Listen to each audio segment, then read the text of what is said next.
네, 미국은 이렇게 최후 통첩에 나섰고요. 이스라엘은 친이란 무장단체 헤즈볼라의 무기 통로로 추정되는 다리를 폭파하면서 공격 수위를 높이고 있습니다.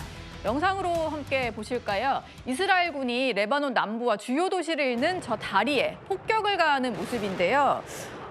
레바논의 리타니 강에 놓여 있는 다리입니다.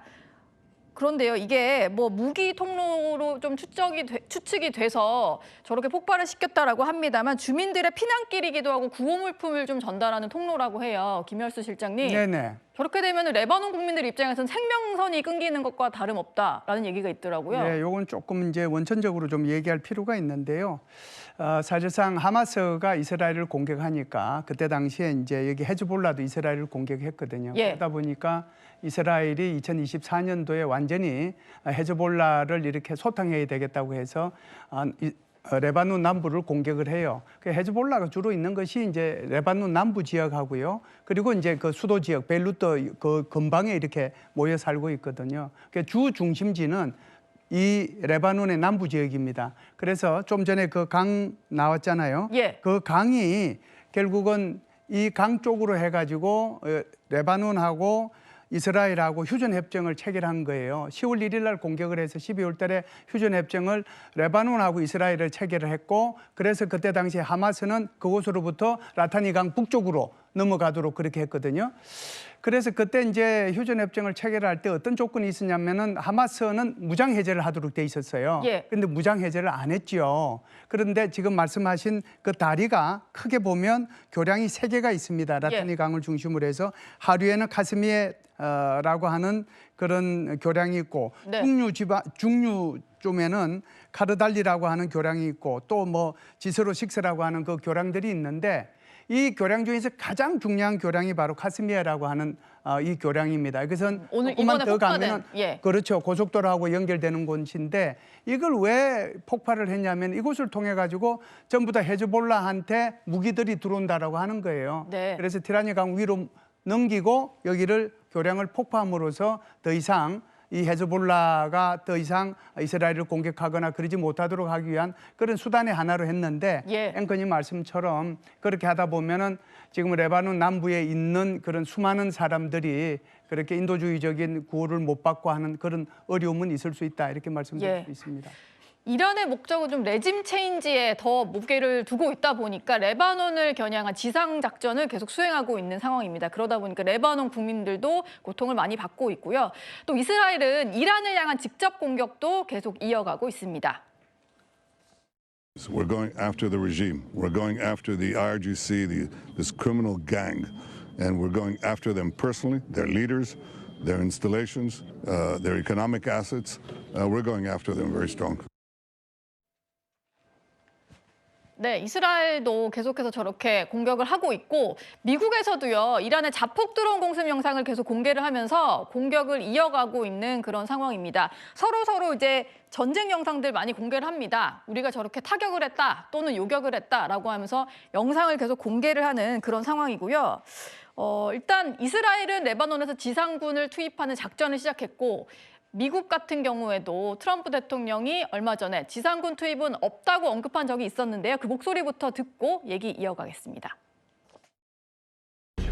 No, I'm not putting troops anywhere. If I were, I certainly wouldn't tell you. But I'm not putting troops.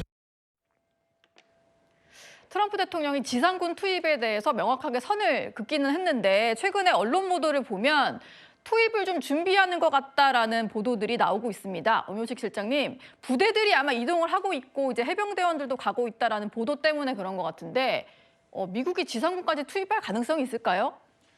이번 전쟁에서 레드라인이 산업적으로는 이런 에너지 시설을 공격하지 않는 게 첫 번째였다면, 군사적으로는 지상군 투입이 또 하나의 레드라인이었는데요. 예. 지금 트럼프 대통령이 몇 번 말을 바꾸기는 했지만 지상전까지는 안 갈 것 같은 그런 발언을 많이 했는데, 실제는 보니까 미군들이 그 중동 지역으로 이동을 하고 있거든요. 일본 지역에 있던 해병 기동 원정대가 이미 출발해서 거의 그 호르무즈 해협 근처까지 이동을 한 상태이고, 예.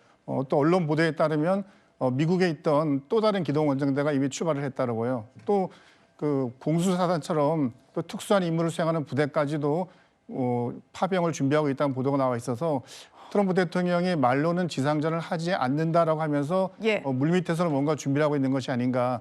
48시간 이후에 어떤 파멸적인 공격을 가할 때 저런 부대들이 그런 역할을 하지 않을까라고 모두가 지켜보고 있는데요.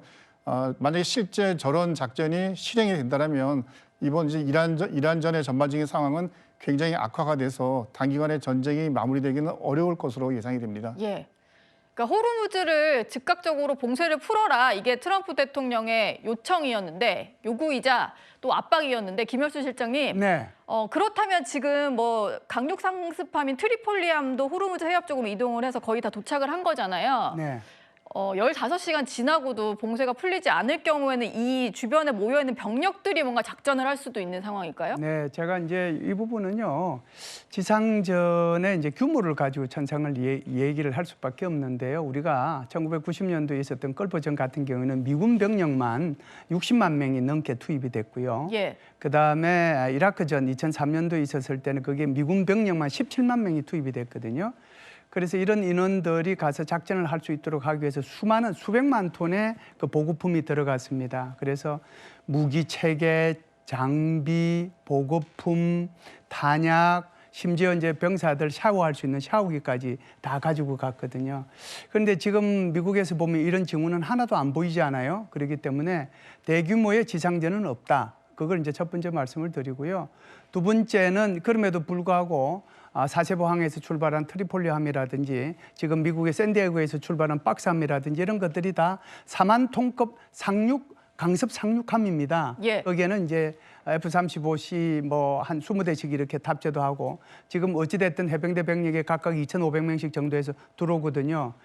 그러면은 트리폴리함에서 온 것은 지금 우리 실장님께서 말씀하셨다시피 거의 이제 작전 지역에 들어왔고요. 네. 그리고 지금 박스함 같은 경우에는 3주 전에 출발했다고 그러는데 정상적인 속도로 오면은 다음 주 이때쯤 돼서 들어와요. 4주 정도 걸리니까. 그런데 속도를 좀 빨리 하면 아마 2, 3일 내에 아마 들어올게 될 겁니다.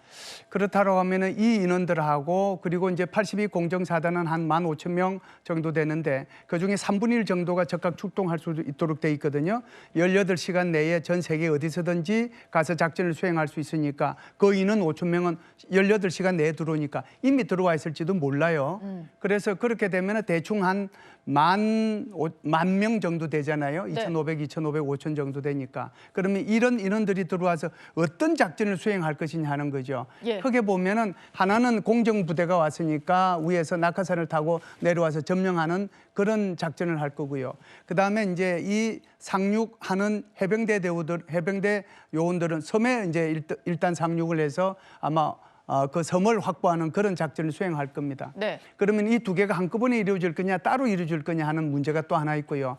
또 하나의 문제는 지금 행방이 묘연한 60%는 농축한 450kg의 그 우라늄을 찾기 위해서 탈취 작전을 수행할 수도 있거든요.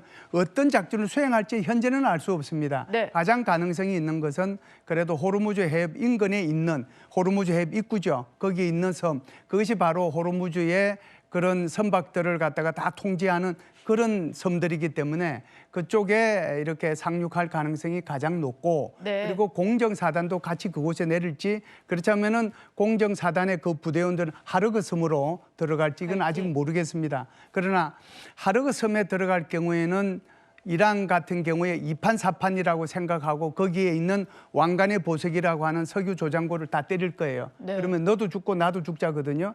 그러면 어마어마한 피해가 날 거다는 걸 첫 번째 말씀을 드리고요. 두 번째는 여기 호르무즈 입구에 있는 섬들에 이런 해병대가 상륙을 한다고 하더라도 예. 저 상륙 작전이 설령 성공한다고 하더라도 100단위 이상의 그런 피해가 발생하면 네. 트럼프 대통령은 아주 궁지에 몰릴 가능성이 높다. 그래서 제가 생각할 때는 가능하면 이것은 이란을 압박하는 수단으로만 사용하지 실제로 상륙 작전이나 공정 부대가 투입을 해서 점령하는 일은 없었으면 좋겠다 이런 말씀을 드립니다. 일단 모여들고는 있습니다만 실제로 집으로 들어오는 건 다른 문제니까요. 집 밖에 이렇게 모여서 압박을 주는 걸 수도 있으니까요. 상황을 좀 살펴보도록 하겠습니다.